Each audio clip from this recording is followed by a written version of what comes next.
वैसे तो हर साल इंडिपेंडेंस डे होता है और स्पेशल होता है, लेकिन इस साल का इंडिपेंडेंस डे इसलिए स्पेशल है क्योंकि कुछ रूल्स एंड रेगुलेशंस बदले हैं कि आप अपने घर में या कमर्शियल एस्टेब्लिशमेंट में झंडा फहरा सकते हैं। क्या कहना चाहिए इस चीज़ को लेकर, कितना अच्छा एक इनिशिएटिव है?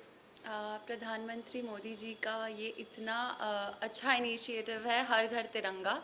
एंड मुझे ये काफ़ी इनोवेटिव और अच्छा लगा उनका आइडिया, क्योंकि अभी आने वाली जनरेशन को हमारे हमारे देश के बारे में और जानने की बहुत ज़रूरत है। सो अगर ये तिरंगा रहेगा तो कहीं ना कहीं देशभक्ति रहेगी। देखिए, मेरे घर में भी तिरंगा है, मेरी आन, मेरी शान। So yes, I completely support this moment. जहाँ तक बात इंडिपेंडेंस की है, मतलब देश को आज़ादी तो काफ़ी साल हो गए, लेकिन आपको अभी भी नहीं लगता कि हमारी सोसाइटी में खासकर जो फीमेल्स को लेकर या वुमेंस को लेकर जो नज़रिया है, उनको इंडिपेंडेंट करना चाहिए या वो पैशन परस्यू करें या जॉब करें, जो भी करें, उस तरह का माहौल नहीं है अभी भी? आप क्या कहते हैं इस चीज़ को लेकर? देश में हम तरक्की तो कर रहे हैं, लेकिन कहीं ना कहीं कुछ कुछ पार्ट्स में ऐसा हो रहा है जहाँ पे विमेंस को अभी भी इंडिपेंडेंटली वो जी नहीं पा रहे हैं। मुझे लगता है उनको वही घर के कामों करने हैं, आपको वैसे ही रहना है। तो मुझे ऐसा लगता है जब तक वो औरत अपने पैर पर नहीं खड़ी हो सकती, तब तक उस फैमिली की और हमारे देश की उन्नति नहीं हो सकती।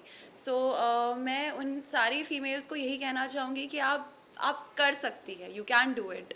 और मेरी देश की सबसे ख़ास बात ये भी है कि मेरे देश को लीड कर रही है एक प्रेसिडेंट जो विमेन है, Droupadi Murmu Murmu ma'am. And I am very Droupadi Murmu. Murmu Murmu नहीं, मेरे थोड़ा से सा नाम मुर्मू। मुर्मू मुर्मू द्रौपदी मुर्मू। अब मैं, हाँ, प्रेसिडेंट है ना। ऑब्वियसली। चलिए continue। मेरे देश की सबसे ख़ास बात ये भी है कि हमें लीड कर रही है हमारी जो प्रेसिडेंट है, Shrimati Draupadi Murmu ma'am.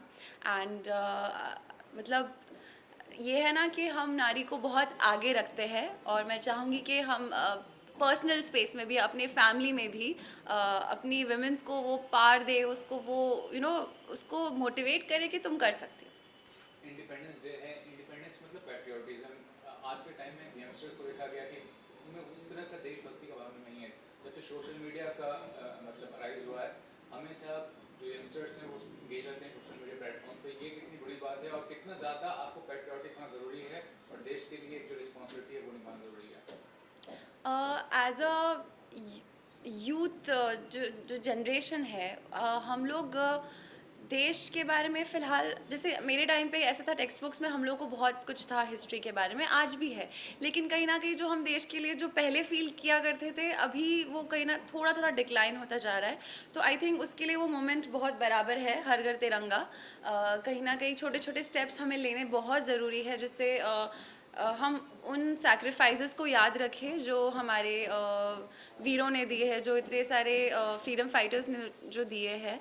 And you generation को बस यही कहना चाहूँगी कि हाँ, हम बहुत टाइम फ़ोन पे बहुत बिजी रहते हैं, इंस्टाग्राम स्क्रॉल करते रहते हैं, लेकिन कुछ एक थोड़ा सा समय अगर हम हमारे देश के लिए निकालें, उन ज़रूरतमंदों के लिए निकालें जो इस वक्त बहुत नीडी लोग हैं, उनके लिए कुछ करें, तो कहीं ना कहीं कलेक्टिवली हम बहुत कुछ कर सकते हैं हमारे देश को ऊपर लाने के लिए।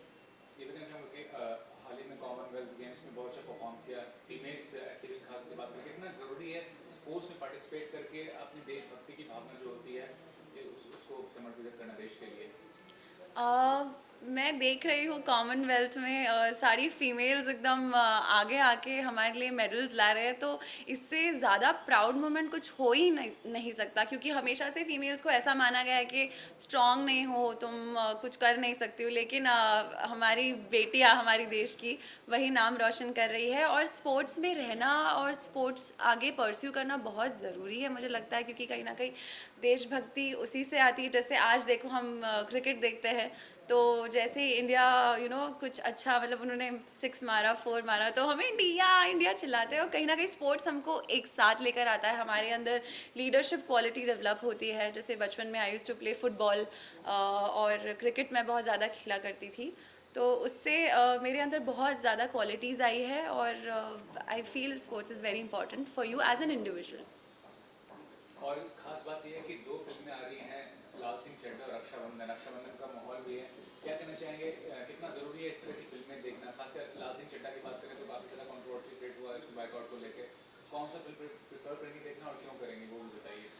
मैं एज अ व्यूअर मैं दोनों फिल्म्स देखना चाहूँगी, लाल सिंह चड्ढा एंड रक्षाबंधन, क्योंकि ये दोनों भी टॉपिक्स आई थिंक बहुत अच्छे हैं। And I think as a film maker अगर सोचा जाए तो आप बहुत कुछ इसमें इन्वेस्ट करते हो, बहुत ज़्यादा टाइम, मनी एंड लॉट्स, मतलब बहुत सारे लोग इस एक प्रोजेक्ट के पीछे इन्वॉल्व होते हैं। हमारे लिए बहुत आसान है ये कहना कि इस एक्टर की फिल्म हम नहीं देखेंगे, जैसे अभी हाल ही में जैसा हो रहा है। बट मुझे ऐसा लगता है वो अपना काम कर रहे हैं और हमें भी उस चीज़ को सपोर्ट करना चाहिए। बाद में अगर आपको नहीं पसंद आए वो आपकी चॉइस है, लेकिन अब जब वो रिलीज़ नहीं हुई है तो हम उस पर इतनी उंगली नहीं उठा सकते। लास्टली इस करना चाहूँगा कि मिक्का डिवोटी के पार्टिसिपेट करने क्या लगता है आपको? आपका करियर आगे जो है उसके अंदर क्या फ्यूचर प्लान्स है, क्या विजन है अपने करियर को लेकर? अब मैंने मेकादी वोटी किया है, यहाँ से मुझे कुछ लोग पहचानने लगे हैं, जानने लगे हैं। मैं आगे भी एक्टिंग करना चाहूँगी या और अलग रियलिटी शोज़ में पार्ट लेना चाहूँगी, जैसे बिग बॉस हो या खतरों के खिलाड़ी हो, लॉकअप हो। आई am very interested in these shows and आगे मेरे कुछ OTT प्लेटफॉर्म पे कुछ शोज़ अब आने वाले हैं। मैं आपको बहुत जल्दी उसके बारे में बताऊँगी। Thank you. Thank you. Thank you.